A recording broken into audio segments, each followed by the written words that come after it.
Keramik 99% tayyor bo'ldi. Salafan tortilyapti ustiga. Ustidan qilinib, upi qilinadi.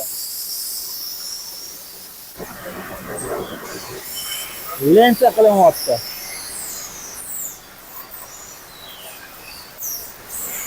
Hammasi robotlar bajaradi bo'lsa.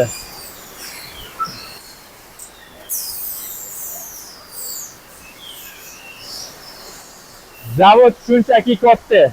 Kuniga 50 ming kvadrat keramik ishlab chiqaradi. Bu birinchi liniyada. Ikkinchi liniyasi ishga tushsa, kuniga 100 ming kvadrat keramik ishlab chiqaradi.